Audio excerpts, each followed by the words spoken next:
ഇതിനകത്തൊരു സത്യം പറഞ്ഞാൽ ഈ സമസ്തയും ലീഗും തമ്മിൽ ശരിക്ക് പറയാവുന്ന ഒരു പ്രയോഗം സയാമീസ് ഇരട്ടകളാണ് യഥാർത്ഥത്തിൽ. കാരണം രണ്ട് തലച്ചോറാണ്, രണ്ട് ഇൻസ്റ്റിറ്റ്യൂഷനാണ്. ഒരു ഭാഗത്ത് ആത്മീയ തലത്തിൽ പ്രവർത്തിക്കുന്ന സംവിധാനങ്ങളും മറ്റു കാര്യങ്ങളും അവരുടെ എഡ്യൂക്കേഷൻ ഇൻസ്റ്റിറ്റ്യൂഷൻസ് ഉണ്ട്, പരിപാടികളൊക്കെ ഉണ്ട്. ഇപ്പുറത്ത് ലീഗ് പൊളിറ്റിക്കലി പോകുന്ന ഒരു സാമുദായിക സംഘടനയാണ്. എന്നാൽ ആ മുറിച്ചു മാറ്റാനാവാത്ത വിധം അവരുടെ ഹൃദയവും ശരീരവും ഒക്കെ ഒന്നുമാണ്. സത്യം എന്താ വെച്ചാൽ ഞാൻ എന്റെ മഹല്ലത്തിന്റെ ഏറ്റവും പ്രധാനപ്പെട്ട ഒരാളാണ്. സമസ്തയുടെ മഹല്ലാണ്. എന്റെ അനുജൻ ആ മഹല്ലത്തിന്റെ ഭാരവാഹിയാണ്. എന്റെ ഫാദർ ആ മഹല്ലത്തിന്റെ ഭാരവാഹി ആയിരുന്നു. ഞങ്ങളൊക്കെ അങ്ങനെയാണ് അവിടെ ഉണ്ട്. പക്ഷെ അതിന്റെ ഇൻസ്റ്റിറ്റ്യൂഷനായിട്ടുള്ള കാര്യങ്ങളിൽ ഞങ്ങളൊന്നും കക്ഷിയല്ല. പക്ഷെ ഞാൻ ലീഗുമാണ്.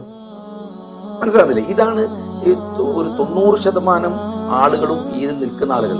അതിനിടയിൽ എങ്ങനെ ഇതിനെ വേർപെടുത്താനാവും എന്ന ഒരു പരീക്ഷണം നടത്തുന്ന ആളുകൾ, പ്രത്യേകിച്ച് CPM-ലേക്ക് എത്തിയിട്ടില്ല, എന്നാൽ ലീഗിൽ നിന്ന് പുറപ്പെടുകയും ചെയ്തു എന്നൊക്കെ പറഞ്ഞ് വഴിയിൽ നിൽക്കുന്ന കുറെ ആളുകളുണ്ട്. കുറച്ച് ആളുകളുണ്ട്. അപ്പൊ ഇവർക്ക് കുറച്ച് എന്താ പറയാ, അവരുടെ കുറെ നിരന്തരമായ പരിശ്രമങ്ങളുണ്ട്. ആ പരിശ്രമങ്ങൾ ഇങ്ങനെ നാരായണത്തുരാന്തന്റെ മാതിരി ഉരുട്ടിക്കൊണ്ടുവരും.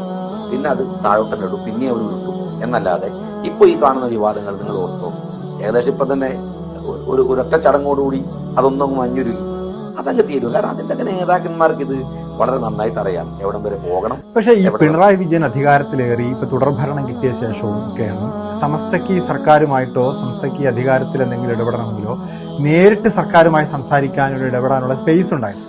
പണ്ട് കാലത്ത് ലീഗ് വഴിയായിരുന്നു രാഷ്ട്രീയ കാര്യങ്ങളും അധികാര കാര്യങ്ങളും ഒക്കെ ലീഗ് വഴി നടപ്പാക്കുക എന്നുള്ളതായിരുന്നു. ഇപ്പൊ നേരിട്ടായി. അതിലൊരു കുശുമ്പ് ലീഗിനുണ്ടോ എന്നുള്ളതാണ്. അതിൽ കുശുമ്പല്ലല്ലോ. ലീഗ് ഉണ്ടെങ്കിൽ പിന്നെ ഓൾക്ക് വേറെ മറ്റാരെന്തിനാണ് എന്ന ചോദ്യമല്ല അതിൽ പ്രസക്തം. മുസ്ലിം ലീഗ് അധികാരത്തിൽ ഉണ്ടായിരുന്നെങ്കിൽ പിന്നെ അവർക്ക് എന്തിനു മുസ്ലിം ലീഗ്, അല്ല വേറെ പാർട്ടി? ഇപ്പൊ മുസ്ലിം ലീഗ് അധികാരത്തിലില്ല. അപ്പൊ പിന്നെ പിണറായി വിജയൻ ഇടപെടുന്നതല്ലേ? അത് ലീഗിന്റെ പ്രസക്തിയല്ലേ കാണിക്കുന്നത്? ലീഗ് ഉണ്ടെങ്കിൽ അവിടുന്ന് വെറുതെ വിളിക്കേണ്ട ഒരു കാര്യമില്ല.